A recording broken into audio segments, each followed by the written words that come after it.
Olá, boa noite, bem-vindos ao canal. O meu nome é Filipe Ferreira e hoje é o 49º vídeo da série Álbuns Essenciais na História da Música, onde, como sempre, irei fazer a apresentação de 5 álbuns que, no meu entender, são essenciais para a história da música.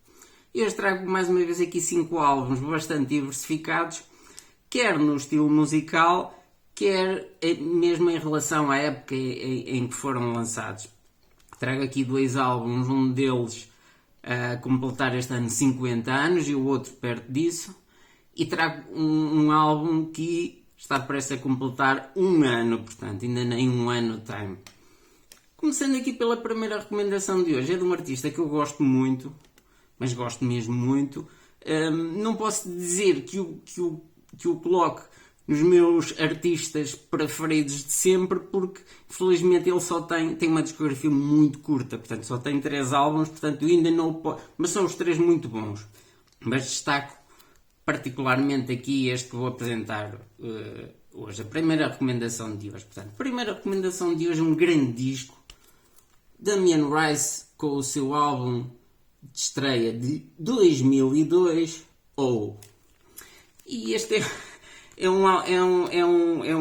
um disco curioso por vários motivos. Portanto, eu tinha e tenho este álbum de estreia do Damien Rice em CD desde o ano em que ele foi lançado. São artistas que eu só conheci algum tempo depois. O Damien Rice, por acaso, acompanhei de início a carreira dele e comprei-o logo quando saiu, portanto em CD. Mas passou-me por completo apresentá-lo aqui na recomendação dos vídeos, e agora, quando estive a fazer a arrumação da minha coleção, e apercebi-me que me tinha escapado aqui o álbum de estreia do Damien Rice em CD, porque assim, este vinil, eu vou já contar a história, portanto este vinil tem muito pouco tempo na minha coleção, e é um álbum que eu gosto muito. Dos 3 álbuns de Damien Rice, este é claramente o que eu gosto mais, mas os 3 álbuns dele são os 3 muito bons, muito bons. Mas lá está, a discografia do Damien Rice é muito curta mesmo, é o único defeito que eu encontro ao Damien Rice, é uma discografia muito curta. Ele lançou este álbum de estreia, o Oh, em 2002, depois lançou o seguinte em 2006, e o terceiro lançou em 2014, portanto já vai fazer 9 anos que foi lançado o último álbum dele, portanto não faz muito sentido. E teve aqui críticas logo muito boas, portanto o Oh teve críticas muito boas e também teve muito sucesso na tabela de vendas. Ele chegou a número 8 na tabela de vendas do Reino Unido e a número 111 nos Estados Unidos. O Damien Rice, que é um artista irlandês e tem uma particularidade, se calhar também por causa disso é que eu comecei cedo a gostar do Damien Rice, logo na época, porque ele tem uma diferença de idade relativamente a mim de 5 dias apenas. Este portanto, eu comprei logo na época em CD, como disse, eu conheci-o logo mal ele saiu, muito por culpa aqui de 2 músicas que são as mais conhecidas aqui do álbum, portanto, uma que eu não consigo ouvir agora assim tanto, porque enjoei mesmo, portanto ela passou tanto, The Blower's Daughter, e a minha preferida, a Cannonball. E comprei, eu como já disse aqui em alguns vídeos, portanto eu tento não duplicar os álbuns dos 2 formatos, entre CD e vinil, exceto álbuns que eu gosto mesmo muito. E o Oh era um desses casos, portanto, e comprei este vinil no início de dezembro. Mas como é um álbum que eu conheço tão bem, e só o abri, acho que faz hoje 15 dias. Exatamente, faz hoje 15 dias. E pá, fiquei completamente surpreso. Foi daquelas surpresas maiores que eu apanhei aqui no vinil, porque assim, eu não o abri porque achei que o vinil não iria trazer grande coisa aqui, nenhuma experiência diferente que aquela que eu tinha no CD, mas aqui por engano. E depois acabei por descobrir que quem fez a masterização aqui para o vinil é um dos melhores engenheiros do mundo. fez aqui um trabalho fabuloso. E o vinil ainda traz mais músicas que o CD não trazia, portanto traz uns extras. Portanto, isto foi uma surpresa completa e fiquei muito contente mesmo. Apanhou-me completamente desprevenido, ou seja, 2 semanas, portanto eu estive mês e meio com o disco em casa sem o ouvir. Também tinha comprado muita coisa. Portanto, é um disco de folk e rock acústico. Grande disco. Muita gente conhece e quem não conhece, pelo menos algumas músicas conhece. Portanto, primeira recomendação de hoje, grande disco, Damien Rice com o seu magnífico álbum de estreia, O, de 2002. O segundo toda a gente conhece. Se não conhecem o disco, conhecem o artista de certeza. E também se não conhecem o artista, de música não conhecem nada. Portanto, segunda recomendação de hoje, o Stevie Wonder com o seu álbum Inner Vision, álbum de 1973. Portanto, este Inner Vision está a completar este ano 50 anos, tal como o Dark Side of the Moon e outros grandes discos de 1973. Isto é o 16º álbum de estudo da carreira do Stevie Wonder. Portanto, o Stevie Wonder não brincava, está bem? E marcou aqui a transição de um Stevie Wonder mais romântico para um Stevie Wonder mais maduro. Este álbum marcou essa transição. As críticas foram fabulosas mesmo. Aliás, dos 5 álbuns, eu costumo referenciar aqui a revista Rolling Stone por causa dos 500 melhores álbuns sempre. Aviso já que este Inner Vision é o único que está nessa lista. Portanto, ele teve críticas excelentes, sem exceção, não teve nenhuma crítica má. Portanto, na lista da Rolling Stone dos 500 melhores álbuns sempre, ele está na posição número 34.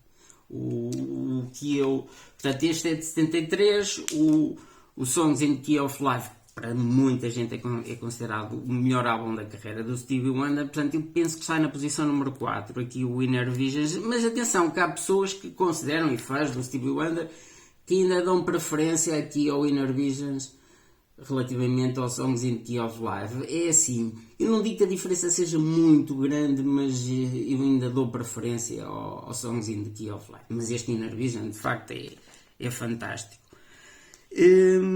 Ganhou o Grammy nos Estados Unidos, o Grammy de melhor álbum do ano, e foi induzido no Grammy Hall of Fame em 1999.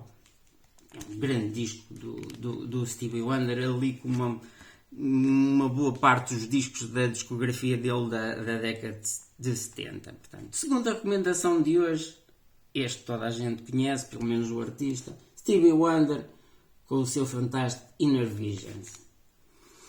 A terceira recomendação de hoje, este é daqueles que eu vou dizer que a maior parte das pessoas não conhece, se calhar 99% das pessoas não conhece, e eu também o conheci há não muito tempo, poucos anos, e só de ouvir falar, mas sempre me intrigou porque diziam que era um álbum de culto, portanto brasileiro, um álbum de culto muito difícil de arranjar.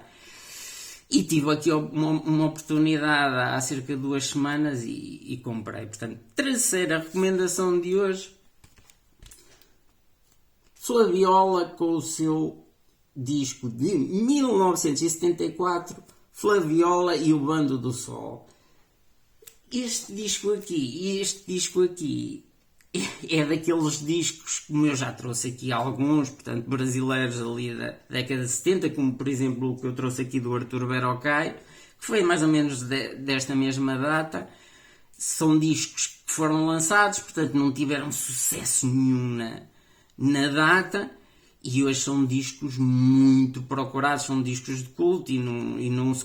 O do Verocai ainda foi tendo algumas edições, portanto este do Flaviola e o Bando do Sol, portanto, teve a edição original, depois teve, a primeira reedição que teve foi acho que em 2011 ou 2012, de uma editora inglesa, e teve esta reedição que foi em 2019, que eu tenho, portanto, é uma reedição brasileira da Polisson. E a Polisson tem reedições muito fracas mesmo, muito fracas, mas eles ali no final da década passada começaram a fazer reedições melhorzinhas, tanto é que este tem aqui o sticker, mas pronto, assim, desconfiei sempre, portanto, o sticker diz prensagem premium de alta fidelidade, edição limitada, mesmo sendo uma reedição, não é um disco fácil de encontrar, e eu percebo porque este disco é fantástico mesmo. Este disco toda a gente devia conhecer, portanto, isto é um disco de rock psicadélico.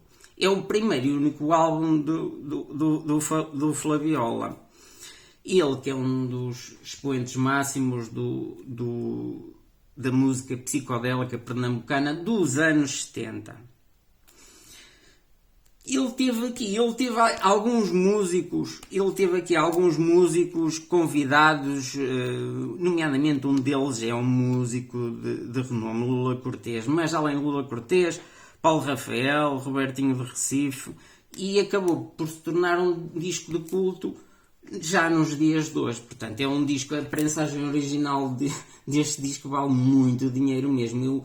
Há uma venda aqui em Portugal e pedem, eu não sei se é 450 ou se é 500 euros pelo disco, pela prensagem original deste disco. Portanto, este disco é daqueles que não é fácil mesmo de arranjar, mesmo esta reedição.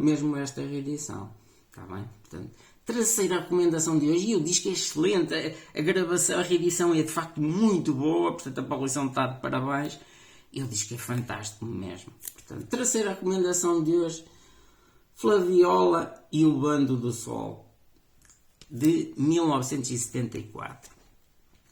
A quarta recomendação de hoje é daqueles que eu também já devia ter trazido aqui, até porque portanto, é a primeira em CD que eu trago aqui hoje, e já o devia ter trazido aqui, porque ele está, no último vídeo eu disse que, portanto, agora tenho ali uma estante, tenho os meus principais discos em CD, portanto tem cerca de 600, e este está lá, e portanto este já devia de ter trazido aqui nas recomendações nos vídeos, na parte dos CDs, porque não o tenho em vinil, e não é fácil, e este em vinil não é fácil. Mas é um disco que eu gosto muito, portanto, e só esta semana em conversa com o meu amigo Luís Paulino, calhou conversar na Cheryl Crow, eu disse, eu acho que ainda não apresentei o álbum de estreia dela, portanto, vou apresentá-lo no próximo vídeo. Portanto, quarta recomendação de hoje, a Cheryl Crow com o seu magnífico álbum de estreia, Tuesday Night Music Club, portanto, disco de 1993, portanto, este está a completar este ano 30 anos, portanto, como disse, é o álbum de estreia da Sheryl Crow, e teve 6 singles, e teve muito sucesso, portanto, quer na tabela de vendas, quer nas próprias críticas. Portanto, ele na tabela de vendas chegou ao número 3 na tabela de vendas dos Estados Unidos e ao número 8 no Reino Unido. E vendeu mais de 7 milhões de cópias só nos Estados Unidos. E na Europa vendeu mais de 5 milhões de cópias. Portanto, teve 4 nomeações para os Grammys nos Estados Unidos, e dessas 4 ganhou 3. Um deles o prémio de melhor novo artista. Ela que tem 11 álbuns de estúdio, desses 11, portanto, eu tenho 7, e são os 7 seguidos, e depois mais 2 coletâneas e um álbum ao vivo, mas é uma artista que eu já há mais de 10 anos perdi completamente o interesse. Mas este álbum de estreia é qualquer coisa, por isso é que estava a conversar com o meu amigo Luís Paulino. Este álbum de estreia é fantástico mesmo. Curiosamente, é assim, a música mais conhecida aqui do álbum não foi o primeiro single, inclusive, do álbum, não sei se foi o terceiro ou o quarto single do álbum só, mas foi a música que catapultou as vendas aqui do álbum de estreia da Sheryl Crow, e que a catapultou para o mundo mesmo, que é a All I Wanna Do. Curiosamente é a música que eu menos gosto no álbum, portanto este álbum tem músicas muito boas mesmo. Run Baby Run, Living in Las Vegas, Strong Enough, Can't Cry Anymore. Portanto, isto começa 4 músicas seguidas brutais mesmo. No One Said It Would Be Easy, uma balada mesmo, fazer chorar as pedras da calçada. Portanto, este álbum aqui é fantástico. Gostaria muito de o ter em vinil, mas não é fácil, assim como alguns álbuns dos anos 90. O meu amigo Luís Paulinho estava a comentar isso, e é verdade, alguns álbuns dos anos 90 não é fácil arranjar em vinil. Mesmo, lembro, por exemplo, um álbum que já o apresentei aqui, também álbum de estreia de uma artista que eu gosto muito, essa gosto muito mais aqui do que a Sheryl Crow, que é a Fiona Apple. O álbum de estreia dela, o Tidal, também gostava muito de o ter em vinil. É impossível mesmo, são preços completamente exorbitantes. Portanto, quarta recomendação de hoje, a primeira dos CDs, a Sheryl Crow com o seu álbum de estreia Tuesday Night Music Club. A quinta e última recomendação de hoje portanto, é o tal álbum que ainda não tem um ano, está prestes a completar um ano, portanto é 2022, é de uma banda que eu já trouxe aqui alguns álbuns da banda, eu disse que gostava muito, e também um bocadinho ali como o Damien Rice, estes aqui têm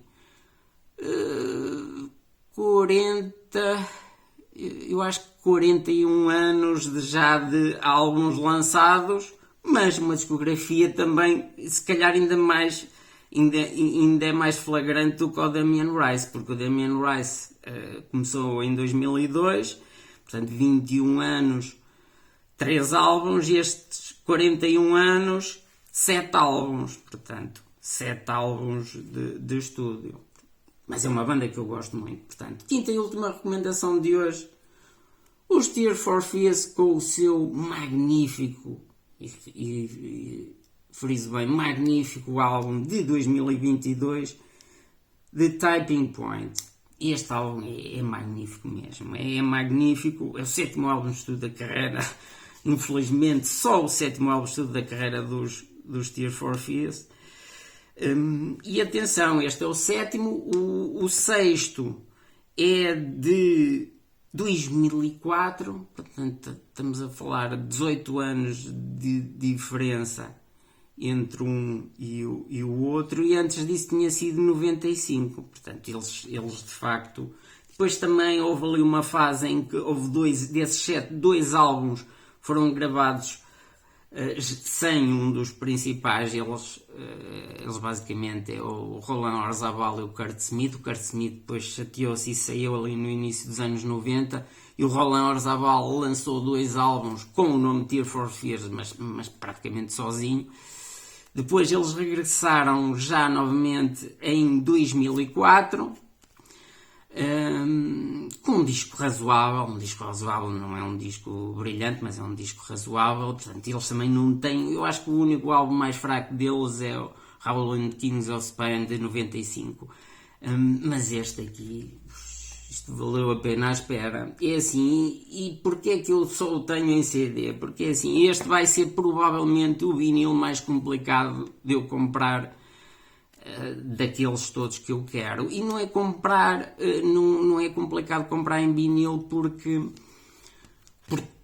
o preço é exorbitante. Não, o problema aqui é a edição em vinil dele. Portanto, ele maioritariamente foi prensado por uma fábrica na República Checa, que eu recuso-me a comprar, já há algum tempo recuso-me a comprar discos prensados lá por questões de controle de qualidade péssimos, muitos problemas nos discos, e eu então, enquanto não houver uma edição decente que não seja dessa fábrica, recuso-me a comprar este álbum. E depois a prensagem que há europeia deste álbum não é nada boa comparada com a prensagem americana, e a prensagem americana não é fácil de arranjar aqui em Portugal. Mas tem aqui, e este eu quero que seja quando eu comprar vinil, tem que ser uma edição mesmo muito boa, porque este disco está muito bem gravado, uma produção excelente. Portanto, este é daqueles discos que tem que ser ouvido num bom sistema de som, e o disco tem que ser na melhor edição possível. Está bem? Portanto, quinta e última recomendação de hoje, um grande disco, regressa em grande, Tear for Fears, com o seu fantástico álbum de 2022, The Tipping Point. Pronto, e por hoje é tudo. Vemo-nos no próximo vídeo. Uma boa noite.